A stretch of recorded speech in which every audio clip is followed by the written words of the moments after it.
Hi, my name is Annie, and I am an acupuncturist, sound healing practitioner, and grief guide, and I'm so excited to share with Pearl today.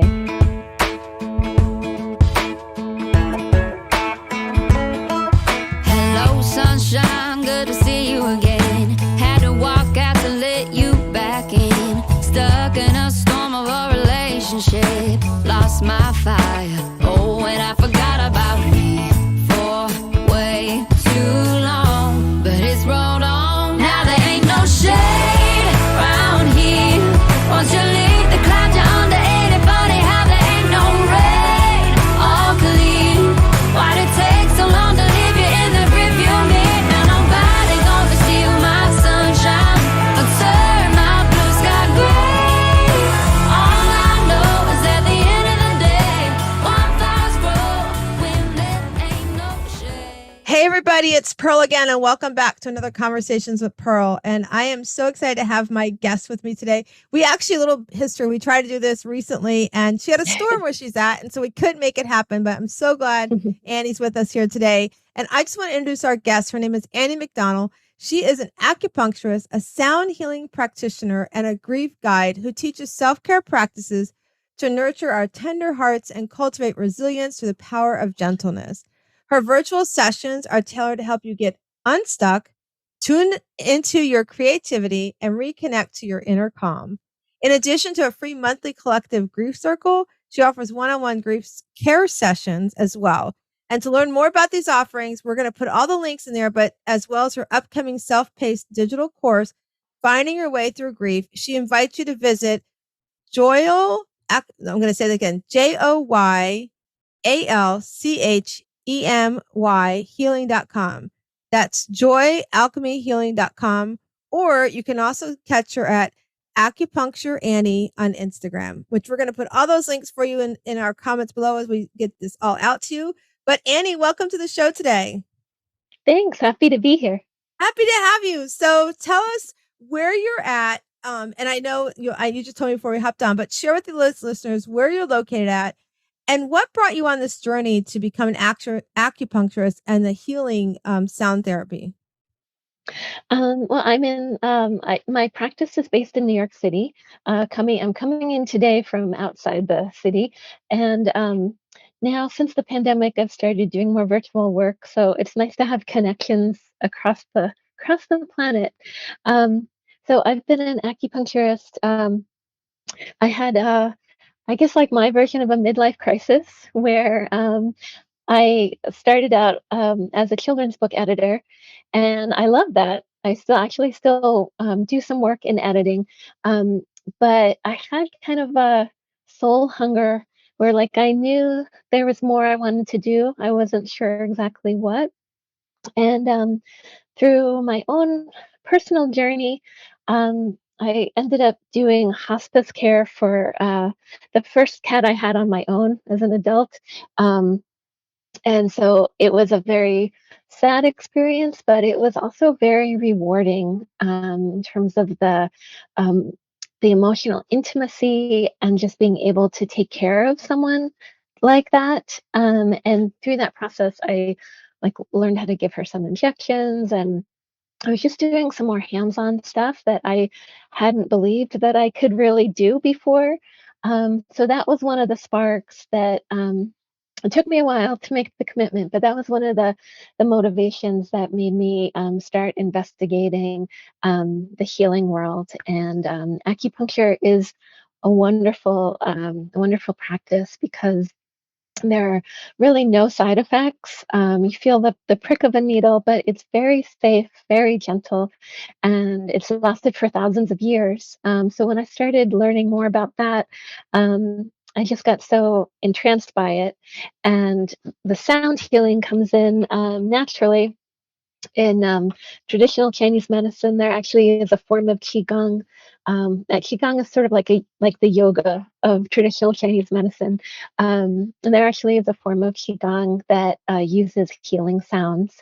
Um, and I love going to sound baths and working with singing bowls, and so I started learning more about that, and it incorporates very nicely into along with acupuncture. That is such a great journey. And, when we find things that take care of our inner, our inner soul and take care of our inner needs, it's so powerful when we're able to put ourselves first and be able to handle things that come our way. Because we're going to talk about grief in a little bit as well, but I lost my son last July at 25 Mm, to a tragic car accident. And it's mhm. been a journey. And nobody writes, there's not a book to write on how grief, how you go through grief. There's steps Mhm. that say these are the things. Kind of like, I remember, I never thought when I was having my children and I adopted our older son that, you know I would also need a book. They give you the book, What to Expect When You're Expecting. I never thought I'd have to have a Right. book about what to expect when you're grieving. Yeah. Yeah, and so, to walk through that journey, everybody, it's so different. And I know one of Mm, the questions I asked, and when so listeners understand, every time somebody comes on and is a guest with us, we have a list of things we ask them to help us better understand. And so one of the questions I always like to ask is, you know, your own personal Shiro journey and how, being able to put your self-care first and what it means to you. And I know you were sharing the experience of losing your parents. So I would love for you to share that with our listeners and how you incorporate your self-care with that. sure. I'm so sorry to hear about your son. There's nothing that I could say. Yeah. Grief is so hard because we so want to make things better, and some things just are what they are. Um, but thank you for sharing your story. Um, and along the lines of what you were saying, where there's no book on what to expect when you're grieving.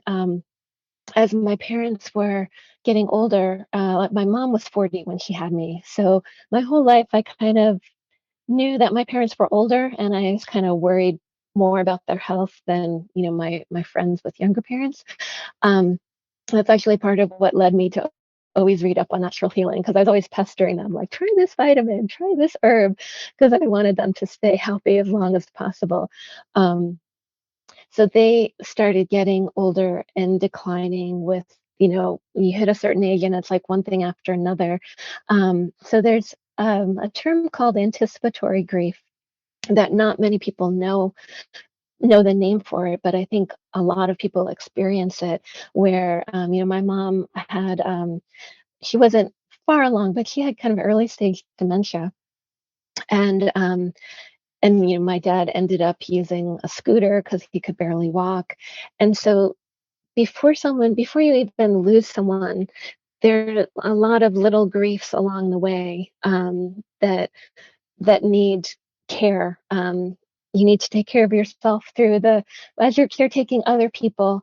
It's really important to take care of yourself as much as possible, because it's very exhausting, the final stages when, I remember my nervous system was just so fried because, um, I knew that anytime my cell phone beeped, it could be my mom had fallen again, my dad was in the hospital, some crisis to deal with, or some bad news from my sister. Like, I have siblings, so we would, like, communicate with each other, like, who can go visit my parents now to, kind of triage a situation. So I think a lot of people in caretaking roles, um, don't realize how deeply exhausted they are and how they're always on high alert. And it's hard to get a good night's sleep. Um, so that's where self-care really, really comes in. So I like to, in this digital course I'm working on, I'm just making like short 5-minute videos of, like, if you can grab 5 minutes for yourself, here's some breathing exercises, here's a qigong move, here's a little meditation, because it all helps to, just kind of, the more you can bring yourself back to that calm center, the more you can take a deep breath and take the next step forward of the hard thing that you have to do next. Um, but so with my own parents, I I thought I was prepared because I had been almost like I had been grieving way before they actually passed. So I thought I knew what was coming, and I was, kind of stunned to realize there's a stark before and after. And there, as much as you think you're ready for it, you're not ready for it. And it's a whole new level to deal with. So one of the best things I did for myself, my parents, they were married 64 years, and they died within 7 months of each other. They were just one of those beautiful, happily married couples who, when my dad died, my mom was just so sad and depressed, and she didn't want to go on without him. So she didn't. We truly we did everything we could for her, but she wanted to be with my dad, I think. Um, so in that time period, in the like immediate lead up to their passing, and then for many months afterwards, it was also during the pandemic. Neither of them passed from COVID, but the pandemic made everything more complicated and a lot worse. But it was during the pandemic, so I had already kind of pulled back from seeing patients in person, but I made the decision to just kind of put my business on hold. As much as part of me felt guilty about not helping people and not, not keeping going and trying to move forward. For myself, I just realized, you know what? I have pushed myself so hard for the past few years, and I'm I have so much to process, and it could help me to help other people, but I think I really need to just kind of cocoon for a little bit. And, um, you know, I started, I went back to receive, I can give myself acupuncture, but I went back to seeing an acupuncturist so that I could just lie on a table and receive and just let myself, be nurtured rather than trying to do all the things and just get through it. It's like, let me go deep into it and really feel it. And and I'm so glad I did that, because going through that process, like, I'm still grieving. I'll always miss my parents, but I leaned into it, and now I feel like, okay, I feel strong enough and centered enough to give a handout to other people. Whereas in the months after it happened, I'm so glad that I just kind of withdrew and just let myself experience the situation without trying to, rush to be better. So I would encourage people to, you need to give yourself as much time as you need to Yeah, when you that's face a, that. a devastating loss. Yeah, that's a great.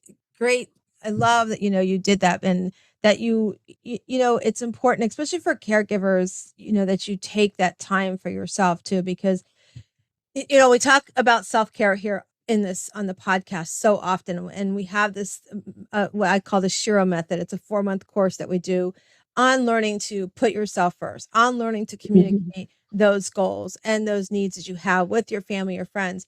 And the thing that we learn, and people call it filling your cup, whatever it is, I call it putting your cape on. And it's not just putting your cape on, but you've got to be able to wrap yourself in your cape all the way around. Mhm. So the extra, when it comes around, is the extra you can give to others. Mhm. When you don't do that for yourself, you can't show up for those loved ones that you are caring for, let alone yourself. You can't show up even for yourself the way Mhm. you need to. And then I love that you share that, it's you hear often what a great love story your parents had, 64 years Mhm. married. We often hear, sometimes it's within 12 hours, sometimes it's within months Yeah. that they go because they miss that loved one so much. And so one of the things that I like what you shared, and I recently have a friend who recently lost her mom, and she didn't take time off after her mom passed from her business. And just recently she said, I need to take a step back. And it's okay. And she Mhm. discussed it with her clients and let them know. And they were also gracious. They were like, we were wondering when you were going to do that. Like they Yeah. expected it, right? And Yeah. to live by that example, it's hard because then that guilt comes in. Like when my Mhm. son passed, I took time off, but I also balanced my business with everything. But then, Mhm. like, he passed in the end of July. His services were the first week of August. And like by the end of August, I was feeling like all this heaviness and this wave. And I literally called my business coach. I'm like, I need to get away. I just need to get away. Mhm. So I Yeah. went up and stayed with her. We worked on my business, but I also did things for myself while I was there. And it was so good for me. And then I do a retreat every year, which is in September. So, everybody on my team was like, we understand if you want to cancel the retreat. I'm like, no, I need this retreat just as much as you need it. And I'm so glad Mhm. I went because it was probably one of my best retreats I ever did. And so, to remembering that when things come up, whether it's a loss of a loved one or something heavy comes up, you have to do whatever you need to do to get your self-care in check. If that means you've got Mhm. to take time off from work and go to your boss and be like, listen, I need my mental fitness right now is not where it needs to be, and I need to take a step back. That's Mhm. important. Years ago, I worked for a collection agency, and when I met my husband, I smoked cigarettes. When we moved in together, I quit smoking because he's highly allergic to it. And Mhm. so I worked at this collection agency, and this is long before I thought I was ever going to be coaching, but I got promoted because I was doing so good just as an individual collector. I got promoted on different accounts where I was overseeing collectors. But we had one of our biggest accounts we had was for American So Express. And um I remember I got promoted to run that account and oversee like 20 collectors, and the budget had never been hit. And I remember I was like working a lot of hours, and then all of a sudden I started smoking cigarettes again. And after like I think it was like 2 months after hitting the budget for 2 months in a row, I just went into my boss. I'm like, I can't do this. He's like, why? You're hitting the Mhm. budget. I'm like, no, I'm smoking cigarettes. I'm doing things that are not healthy for me. So find somebody else. I showed them how to do it. Find someone else that can take this over, because there's no reason why they shouldn't hit the budget either with the things I've put in place. So you have to do that for yourself. You have to step back, Mhm. and you have to say, and it's hard sometimes because you may have to tell your family no, you may have to tell your Mhm. children no, your husband, they may have to step up to the plate and do things for you. But as you do that, what comes out of that is you reconnect with yourself, you show up more to your loved ones, and then you start understanding that communicating those realistic expectations of what you need for yourself, you start teaching your family, your kids, your job, everybody else how to communicate their needs with each other. And it's so important to do that. So I love your dog. Yeah, my dog is doing his own self-care. He's expressing that there's someone passing by the window. Oh, got Um, you. I have a dog like that that I, likes to do that yeah, too. So yes, so what here he is oh, look, you making. guys, he's so cute. He is so He's adorable. on high alert. We have extra guests I today. yeah, um, but I love that you were able to notice that too, because I think it's so easy to fall into the pattern where you know, you do stuff to numb yourself out, whether it's smoking or eating too many sweets or zoning out in front of the TV. Um, and that there's a place for that. Definitely like in acute grief too. That's not the time to like go on a diet and try and eat healthy and be gentle with yourself. But what I find too is that the more you can find safe ways to deal with sadness and stress and heavier emotions. And sometimes you need help with that. If it doesn't feel safe to feel your feelings on your own, definitely like seek support. But the more you're able to open to the harder feelings, the more you are able to experience joy and peace and gratitude and all the good emotions. Um, so I think it is important to learn how to kind of ride the wave that you can handle. You can handle the high tides. You can handle the low tide. The more you learn self care practices, the more you have to lean on during the tough times. Yes. Yeah, so it's so true. I've allowed like the day that my son passed, like so much was heavy there. Like we talked Mhm. to him about 20 minutes before he passed. We were on the phone with him before he had his car accident.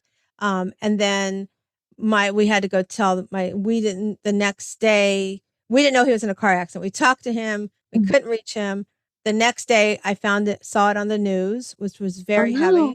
Yeah, nobody came to my door, and we're talking to Oh, attorneys about that because they also put his name in the paper, so they violated the Marcy law. God. Yeah, so lots of things were there, and Mm, one of the things we have a younger son, Nate, and one of the things we did with the three of us before family started arriving and everything was like we made the commitment that no matter what our emotions are, let them out. Like, don't hold back mhm, crying because you're worried how I'm going to react or you're going to upset me or bring back memories mhm, and vice versa. And then as our family arrived, we also told them the same thing. We're like, we don't want you to mhm, hold back your tears or hold back anything you want to share about Matthew because those that's healing for us. When we see you cry, we know mhm, that you're having good memories about him. And yeah, it's very sad. It's, so short at 25, but we need that. And so we've allowed ourselves to carry that as well. Like if we have waves, I've learned triggers from my husband. Like if I'll ask him, when I'm like, "How's your day going? Are you okay?" He goes, "Life. It's just life." mhm, I know that's his word to say he's grieving heavily today. And me, I just say it. I'm missing Matt heavily today. I just let him know. So we communicate that mhm, because we know that it's important and we understand that this is where we're grieving and things come up. We've some other things have come up for people have done some things using his passing in ways that are not in very negative ways. So we're addressing those things. So as mhm, those things come up, we try to address it. But one of the things that I know is that in my faith, I know that I'm going to see him again. And it's not, mhm, people go, you know, I have a great friend, Lisa Nickel, who sat with us through the whole process. We met her at the funeral home, and we become really good friends. And unfortunately, we have in common losing our boys. And one of the mhm, things I've learned from her is that people are going to say things that are just stupid. And we just have mhm. to acknowledge that it's not because they're dumb. It's just that they don't think before they speak and they think their Mhm. words are helping us. Like to tell somebody to tell me, well, he's in a better place. Well, I think being with me was a pretty cool place too, So things, Right. so Yeah. things like that, or at Mhm. least you had him for 25 years. Well, I kind of would have liked until I died. So things Right. like that. But I love it when I have a friend or a loved one just say, how can I help you? Because I don't know what to say or what to do. Because Mhm. then you're acknowledging that I want to help you, but I don't know what it is to say or do. And I'd rather you say Mhm. that to me than try to Uh-huh. tell me these cliches that you want to say because it doesn't help the situation. I Yeah. and Lisa and I both tell our friends, I don't wish my worst enemy to be in this club with me because it's not a Mhm. club I'd want to be in. But I love reaching out to people like yourself. And I have somebody I interviewed before. Her name is Hope Rieger. She lost her son too, and how people are using their experiences to pay it forward, to empower others Mhm. to understand that you're not alone in grief. And here's the thing to our listeners: grief isn't just losing a loved one physically, it's also Mhm. having to release those that are still alive that you Mhm. have to grieve because you need to put boundaries up and not have them in your Mhm. life anymore. A, Yeah. a big example from my life is my dad. I was a daddy's girl. My son Matthew, like I said, we adopted him at a month old, and he was a mixed race child. All growing up, my dad was a great grandfather, a great papa. But when he came and lived with us, and Matt was in his teen years, and I found out later through my dad's second wife that my dad said some pretty hateful and racist things to my son. And so Oh. I had to let him go. I literally physically wrote physically Annie a obituary to him being my father. Mhm. I mean, I wrote it so good that my family thought my dad had actually died. Like my Mhm. nephews had thought, and I'm like, no, no, no, he's Uh, physically here. Go back and read it. I said, mhm. well, he's physically here. He Mhm. doesn't get the honor of being my dad any longer. And so grief is not just somebody who's passed; it's also grieving Mhm. somebody who's alive. But it's also grieving things in your life that you have to release. Maybe it's Mhm. closing a business. Maybe it's a relationship Mhm. that you're in. So Yeah. having the tools to help you walk through the stages. Mhm. And like we said earlier, there's not any one way of doing it. You do it the best you can. Mhm. You help the best you can. But what I'd like to know is that I know you do the collective grief circle and the one-on-one grief care Mhm. sessions. So share with our listeners, you know, what is that you do? How does that look if somebody came in and was working with you? Mhm. How do you help them navigate that process? Sure. Well, so I offer the last Tuesday evening of every month. I have of a free collective grief circle. It's usually pretty small, usually no more than 5 people. Sometimes you even get like a one-on-one with me. Um, and that the first half of that is a place for conversation. I actually started doing it right after the Uvalde school shootings, because I really wanted a safe place to talk about that, what that brought up in me, and I found a bunch of other people appreciated the chance to gather with people to just, it's some things are just impossible to understand, but it helps to talk about it and to express your feelings. So for any kind of grief is welcome. Any emotions are welcome. Just a welcoming space to talk about what may be weighing you down. Occasionally, I'll read a poem or a blessing that seems relevant. And then I teach people just a couple self care practices to kind of come back into their body, feel at ease, feel grounded. And then in the second half, I let everyone lay down in the comfort of their home, and I do a sound bath guided meditation where, again, is the idea is just calm your nervous system, let yourself rest and receive. And sometimes people do get messages that come through, just like intuitive hits. Or one time a woman said she came back, she's like, I was talking to my inner child. So it's the allowing stillness, it can be really powerful. Something that you've put off processing, because it's just sort of gently give you a message of what you might need in that moment. So that's the grief circle. And then in my one-on-one sessions, I do them just for 30 minutes because I know that people have trouble finding time during the day, especially if you have kids and you're caretaking your parents. You're lucky if you can find 30 minutes for yourself. But so much can shift in 30 minutes. So in those one-on-one sessions, it depends on what the person needs in that moment. Sometimes people just need to talk for 30 minutes to someone who will listen non-judgmentally and let them know that I have training as a grief educator and a grief movement guide. So sometimes people just need understanding that what they're going through is completely normal. They're not alone in the process. Here's some perspective on it, or here's something that you might want to think about or read, or if people are open to some advice or perspective. Um, Sometimes people don't want to talk; they want to move through things. So that's where I do more of the grief movement, where the idea is using your breath and sound and simple stretches. How can you take whatever anger is bubbling up and just let it flow through you rather than stuffing it down, letting it turn into a muscle knot or a knot in your stomach? So the one-on-one sessions are really meant to be, for someone in acute grief, they might want to do it regularly. But I have people who, like just earlier this week, it was the my dad's birthday. And so that was a griefier moment for me. So for people who have a big anniversary coming up, or, they just had to, maybe they lost their loved one a year ago, but they just had to like sign some paperwork that brought up a lot of emotions. The half hour is intended to be a flexible space to just kind of acknowledge what's happening, honor it, and if it's ready to release it.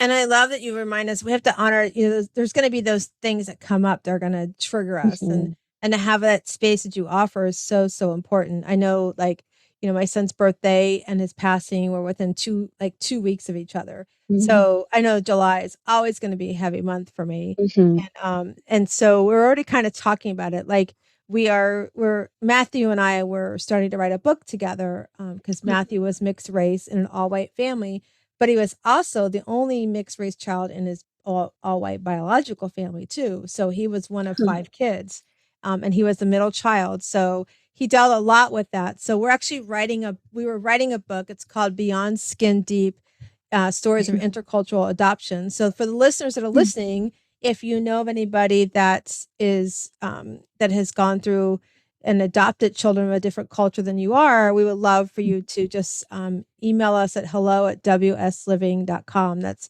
hello@wsliving.com, and just put adoption so that we can get in touch with you. But our goal is we're early on in the process, but our goal is to have 25 stories. Matthew is 25 years old and he passed on July 25th. So our goal is to have 25 stories of intercultural adoptions. And then I have a really dear friend. Her name is Jennifer Ellington. She was adopted as well, mixed race into, I believe, a mix of Asian and white family. So she's going to do our foreword and kind of share from the perspective of how, some of what Matt's story was. But it's important that we, knowing that his birthday's coming up, I've already started planning. Like one of the big things that happened with his passing was I couldn't get into his phone. All his friends were trying to help me, trying to lock his phone, and they blocked me out of his phone by the way they did it. So I can't get into his phone. So we have had somehow or another, God made it. If I couldn't get his phone, God somehow or another merged our phone numbers together. So sometimes I'll get these oddball text messages and it's from his phone. And so I'll reach out to them and they maybe don't know that Matthew passed. And so I have to revisit, that brings up everything for me. Within 2 weeks of Matthew's passing, we had two of his friends show up at our door thinking they were going to come visit Matthew, not knowing he had passed. So we really are making July. We want to make it a really positive and not so heavy. So two things we're doing in the month of July is that for his birthday, I'm going to go to the local grocery store here and just pay for a little boy's birthday cake, and buy balloons and just say, write a note to the mom and just say, cherish these moments because they're far and few between and they go really fast. And then the other thing we want to do is during the month of July, we're having a movement called Make the Call for Matt. And so what we're encouraging everybody to do is to call that person that's kind of been heavy on your mind and you're like, I'm going to call them, I'm going to call them, I'm going to call them. Like, call them. If that person's been on your mind that you want to mend fences, call them is what we really want that to happen. So that's our goal that we're doing for him. But that's the kind of, because we know it's going to come up. We want to prepare ourselves for, the triggers that are going to come as you shared do come and being prepared for them. And at the same time, there's different triggers that come just in the middle of the day. Something will happen, a song will come on or something. It's kind of funny. My husband, I'll say, I'll tell him, I go, do you talk to Matthew? He goes, how can I talk to Matthew if you're talking to Matthew? I'm like, it's sort of like God. It's like, he's all around us. He's with us. And I'll be like, can't you feel him in the house? He's like, how are you feeling him? I don't feel that. How does that, So Matt and I had that connection. We were very, very into one another. And I knew when something wasn't right with him. So I still feel it to this day. I love that you create that space to help others with that. So I love that. And I also love that you incorporate the self-care piece of it too, because it's so important. So I want to shift a little bit to self-care. And so Annie, you work with the clients you work with. It's some really heavy stuff that you help people work through. And sometimes it's not always to flip the switch and turn everything off. How does Annie decompress after she works with a client? How do you recenter yourself after helping a client? Well, first, I just wanted to acknowledge I love that story. I want to know more about your that Make the Call movement because I'd love to let my followers know in July too, because it is so important to have as few regrets as possible. Life is so short and precious, and that's one of the positive sides of grief is that you really feel the deep preciousness of every moment together. One of my teachers is David Kessler, who wrote with Elizabeth Kubler-Ross. He wrote the original Stages of Grief, and the stages of grief are another whole thing. They've kind of been misinterpreted, but he's since added another stage to the grieving process, which he calls making meaning. And that's where you really can feel, as he says, more love than pain when you find it's individual to each person, but it's so beautiful that you're making meaning out of your loss that will ripple out and affect other people. So that's such an important and like under discussed part of the grieving process. I love that he And added that. and Yeah, that's a really great yeah. add for sure. Especially because we're hearing, right now there's so many young people that are passing away from fentanyl, and Mhm. there's a huge movement behind that. So I love that he added that part of the process too. Yeah, and that can people don't need to put pressure on themselves too. You're creating a beautiful movement, but it can be as small and individual as, on his birthday going to, like you said, the birthday cake, or going to the cemetery and leaving a flower. If that's your meaningful moment, doesn't have to be more than that. You don't have to. Maybe over time you'll want to make it bigger, but just make meaning in that moment, and then see where it takes you. Um, so then back to your question. Um, so the self care is I have to continually remind myself because even and actually so in some of my sessions I do work with other acupuncturists or healers, and I go into it thinking like, well, the stuff I'm going to show them, like they know already. Like how can I really help them? And then afterwards I'll say like, oh, thank you for reminding me about that. Because when you're going through, especially with grief is so many emotions swirling together. You can just forget everything that you know. And so it is helpful to have someone just say, here's a couple simple things, or remember when you used to do that and it made you calm down or feel better. So it is an ongoing practice for myself that, like, oh, hey, I actually know I have a whole toolbox. What might help me feel better in this moment? But one thing I regularly do, just kind of instinctually too, sometimes intentionally, but oftentimes instinctually, is I use my voice. I love to sing, and I find that so I have sound healing training, so there's tons of things you can do with instruments and singing bowls, and you can get really fancy with it.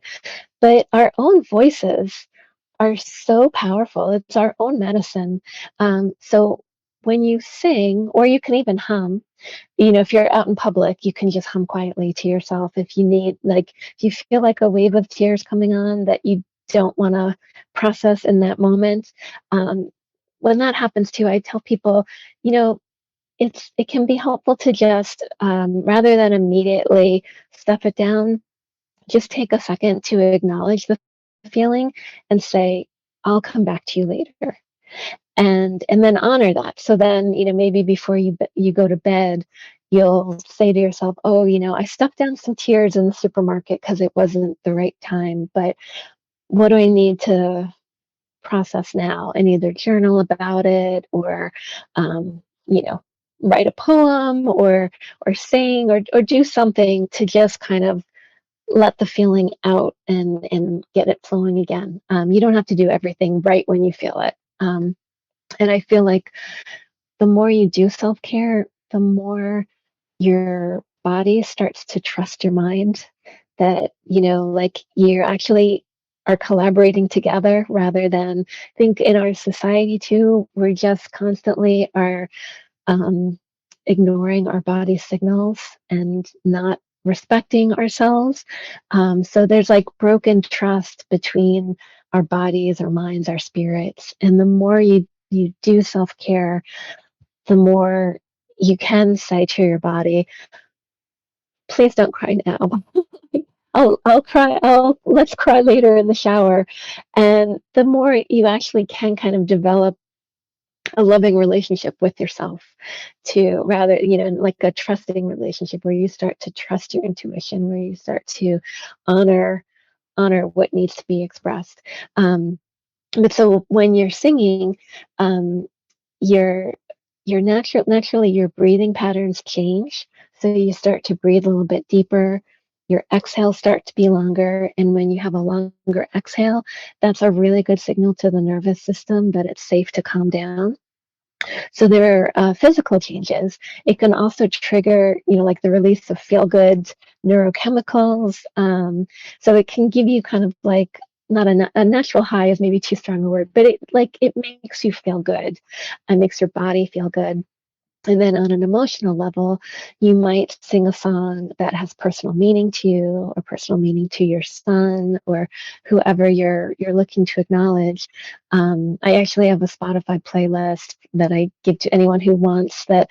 If you want a good cry, I have a playlist of songs that are all about loss, but really beautiful. And I find that the other thing singing can do for me is if I listen to a sad song, um, it makes me feel less alone in the sadness because the person who wrote that song felt something so similar, and so many other people have sung this song. And it just reminds me it's like we're all human, we're all struggling, and look at how much beauty can come out of the sadness. So, on like a body, mind, spirit level, singing alone is really good self care. And it's like, or barking too, as my dog says. No, I agree with you. The singing is so powerful, and it is really. I enjoy singing, Mhm. and I allowed. I remember when that first passed, like the I didn't learn how to control that, right? So I didn't know how to control that, and I didn't allow myself to control it.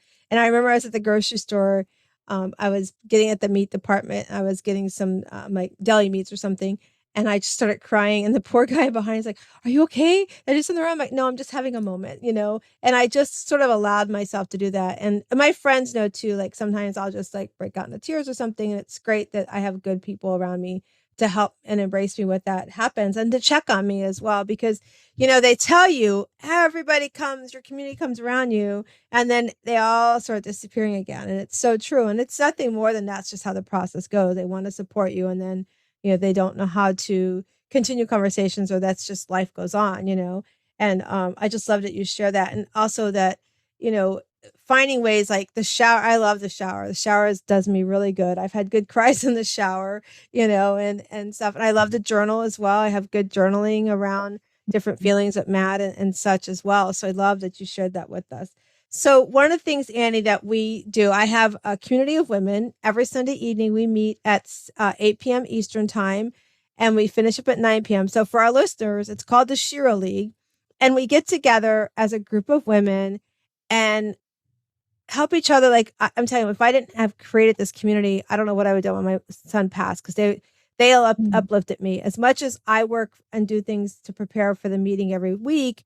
They really helped me, and so it's community of women where we lift each other in joy, we lift each other in sadness, we lift each other in challenges, things, all these different successes, just things that come up in our lives, and we also talk about self care and about how to do it without guilt and without judgment. And Mhm. so when we first created the Shira League, it was just from our retreats that we do every year in September, our pajama retreats where we come for a weekend, no makeup, in our PJs for a few days, that we wanted to continue connecting. And then what happened was I saw through COVID where everybody was in this lockdown and women were just stressed out trying to balance Mhm. if they were working, balance their spouse working at home with them, and then how to become teachers, which they did not want to be. They send their kids to learn, not to be that teacher Yeah. at home, right? And so I just found that I'm like, we need to do something. So we really up level the Shira League and created a safe space around self care and lifting each other up and such. And so one of the things that we decided to do was we had to break down what does Shiro mean. It's just that it's not a female version of a hero. And really we broke it down to being your S is strong. So we Mhm. have to start somewhere to put ourselves first. We as women put so much on our shoulders. We weigh ourselves down that we don't feel like we have the strength to push up and level up for ourselves. So the S is for that strength. Like you're standing strong and saying, I need to do something for me. I need to put my cape on. I need to release things and let other people do it because I can't do it anymore. I have to do for me. And so as you become stronger in communicating what that is for you and setting up what that looks like for you, whether it's meditation, whether it's journaling, whether it's going for a staycation, whatever that is, like you're setting that up so you become stronger and recognizing what it is you need for your self-care. We Mhm. go to the letter H, and H is happy.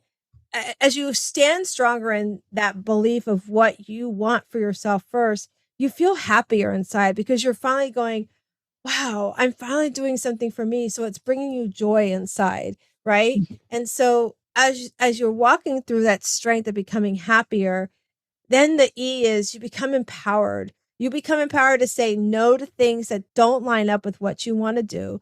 You become empowered to say, I don't want to work this job anymore. I want to start my business. Or you become empowered to say, I'm working all day long out of the house and I'm coming home and I'm having to manage the house too. No, no, no, no. Let's have a conversation about how the house is a business and everybody that Mhm. lives in here has their duty, right? Or maybe you're the CEO mom that is home all day long and you're running the business of the house and you recognize, I don't want to just do this and I don't want to go to PTA meetings because there's so much drama there. I want to do something for me.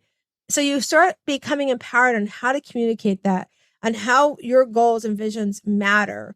And so as you are, working through those first three letters and which spell out she, you then go, you have this what R stands for radiant. You have this new glow up about yourself. Like you have this new glow where people are looking at you going, did you color your hair? Did you lose some weight? What happened? Did you like get a new job? Did you get a facial today? A massage? Like they're recognizing something's different about you. And really what's different is that you have this confidence now to be like, I'm not doing that. You need to do that. I don't want to be over there. I want to be here. I want to be me first. So then you get to the O and you hear people all the time, coaches and everything talk about be your authentic self. Well, you were already there when you were born in your DNA. Like I believe in God. He's already put in there what he has planned for you, but you're not authentically looking at what that original DNA is. So as we go through the Shiro method or you're in the Shiro League, by month 4, you're like going, you're so nailed what this original self of you is that you have already started working on those talents that are within you to where now you're now sharing those talents. You're paying it forward. You're saying, Annie is beautiful at teaching us how to work through grief and she's paying forward and sharing her talents, right? Or, you're a business coach and you're teaching other women how to run their business successfully. If you weren't doing that for yourself, you can't do that for others. So that O Mhm. is you're standing in that original person of who you are to the core, that you're taking these file cabinets that tell you all these things of I'm not worthy, and you're putting them in the trash and you're telling all the stuff that I deserve that's in the back here that's waiting for you to open the file cabinet says, I deserve all of this. Bring it forward. Right. And so that's what Shiro means in when we talk about becoming your Shiro. I'm not just you end up with these superpowers, yes, because you become so powerful in what you believe for yourself that you do have these superpowers. But there's more to just being powerful. And that's what Mhm. when we do the Shiro League and the Shiro method, we create that GPS. We create that roadmap to help you go from not feeling like you're worthy enough to starting to see your worth to living your worth, right? And so one of the things that's really big, Annie, that we work on is we want women to find what their joy is. People often ask me, where do I start? And I'm like, get out a piece of paper and write the things that bring you joy. And you have to write at least Mhm. 10 things. Like write 10 things that bring you joy. But it's not just that I opened my eyes this morning. That's joy. Yeah. But what are you doing with those Mhm. eyes? Like, truly, what do your eyes do for you during the day? We are very honored. I got in the mail yesterday. My whole family were organ donors. And yesterday I Mhm. received in the mail that the only organ that could be donated for my son was his eyes. And for me, that Mhm. was so powerful because I'm like, my Mhm. God, somebody's seeing this beautiful world that's available Mhm. to them, right?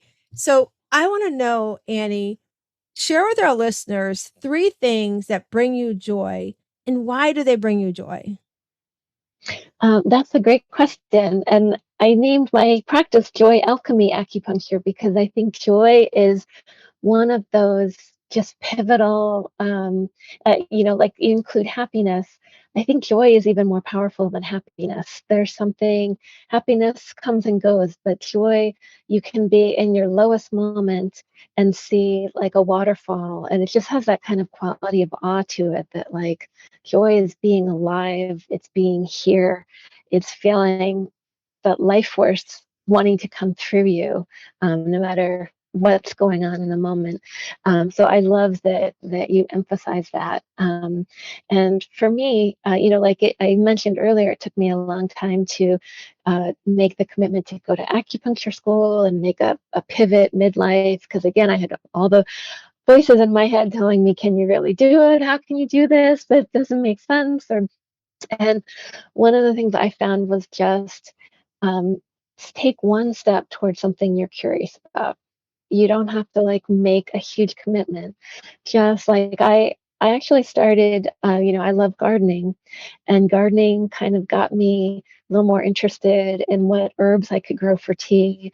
And they got me a little more interested in the medicinal properties of herbal medicine. And that led me more towards acupuncture school and using, ancient Chinese herbal medicine. And like I never would have predicted my my winding path from enjoying being out in the garden to changing careers. So,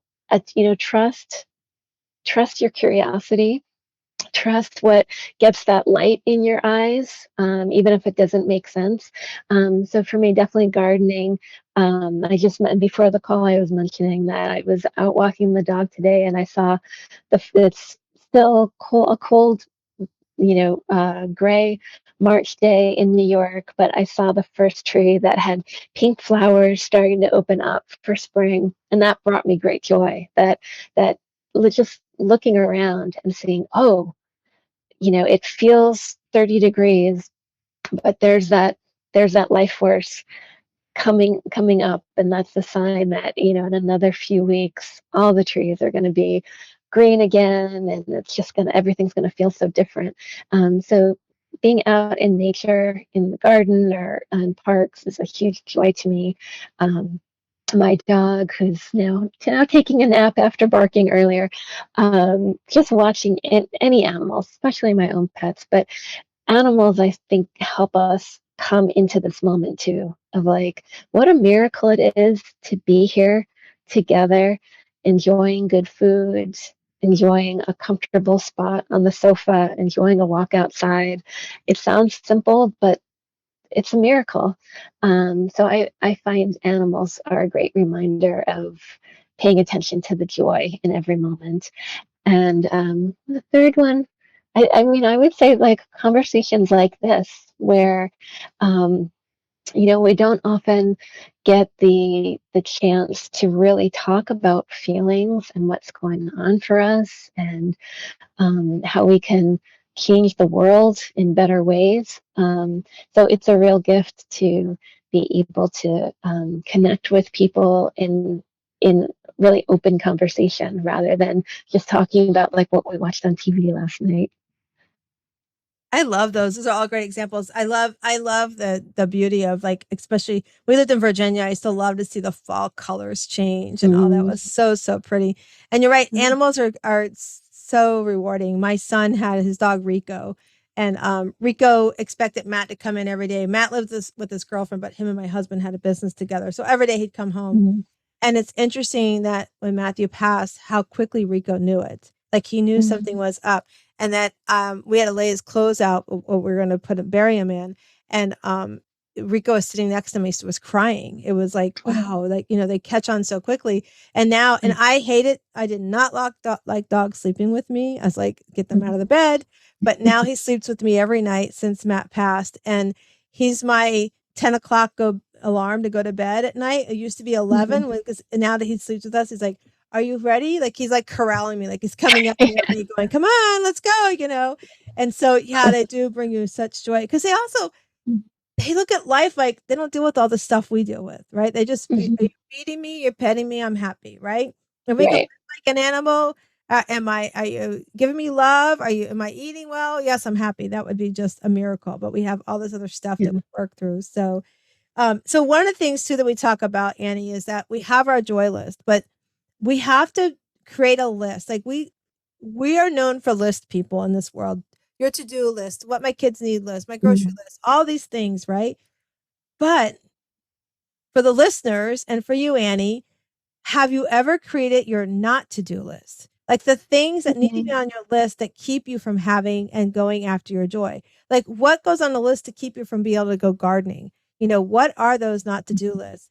So, Annie, thinking about a not to do list, what three things have to be on your list so that you can enjoy the nature, you can enjoy your dog, and Mhm. all of those wonderful things? That's a really great question. The closest I've come to hearing that kind of framed in that way was another acupuncturist I know talks about when people want to do gratitude journaling. She says, "Why don't you start a resentment journal first? Because what things that you resent are a real clue to what's getting in your way or what's distracting you." So, in terms of like what I resent doing or what keeps me in the way, well, I'm not a big housework person, so anything I can do to like make housework simpler and easier is a good thing. You won't find me spending too much time on like getting the place sparkling.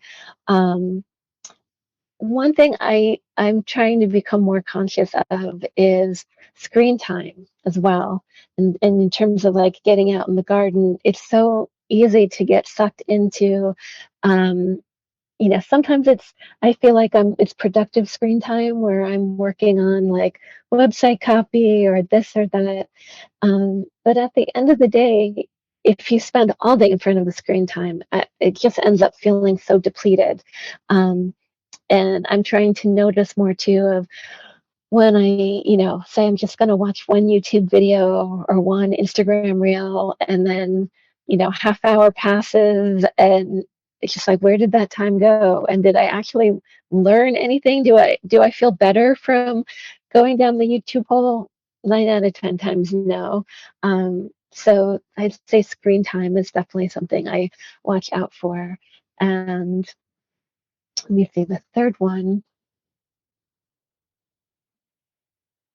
I think the third one would be just that sense that there are things to do, where sometimes it's enough to be, and you don't have to be multitasking. Not everything has to have a purpose. Sometimes, because I've gotten in the habit too of like with my digital course, I'm filming some of the videos. Like we'll all go hiking on the weekends to get out and get exercise, enjoy nature. But then I'll be like, oh, let's make a video here. Um, and like not every hike has to check off, be like, oh, okay, I did another task for my course. I can pat myself on the back. So I think it's important to remember that sometimes just be, not do. Yes, that's a great reminder. Just be if you have to be. So that's such a great reminder. Annie, this has been so much fun. I just looked down. We're like coming upon our last few minutes here. And I didn't forewarn Annie. I'm sorry, Annie, before we got on, we're going to do our better questions, better life cards. So Okay. these are 77 different questions that make you they can prompt you to think, prompt you to meditate, prompt you to journal. So I'm going to shuffle them and have you tell me when to stop. And we're going to read the card that comes Okay. out and have you answer it. So here we go. Tell me when to Okay, stop. great. Stop. Right. So Annie's card says, how active and creative am I? So Annie, how active and Hmm. creative are you? Um, I love that creative is in there. Um, Active, I want to be more. I don't walk as much as I used to because again, that's screen time. Um, and I don't, now I'm thinking about it too, like I don't even dance as much as I used to. I used to kind of like dance while I was doing the dishes, and I haven't done that lately.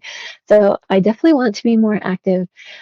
Creative, I would actually say I am in touch with my creativity because for me, it's more open-ended where when I cook I feel creative. When I'm out in the garden figuring out like what colors to put next to each other when I'm planting for the season, I find that creative. I think some people might think of creative as I painted a beautiful picture or I wrote a novel or whatever. So for me, I leave creativity very open-ended, and so every day I feel like I am doing something creative. That's awesome. That's great advice. Every day, find something that you can do that's creative, and that's so very unique. So Annie, tell everybody where they can find you as well. Sure. My website is joyalchemyhealing.com. And if you get on my email list, you'll learn when the next grief circle is. And you can also follow me on Instagram at acupuncture Annie.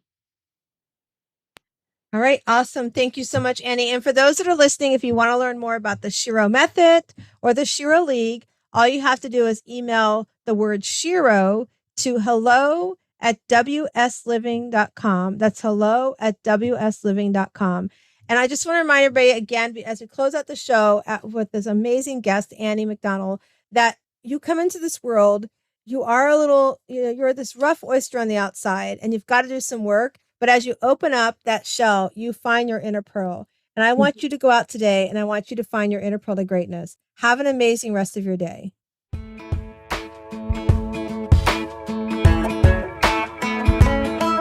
Hello, sunshine, good to see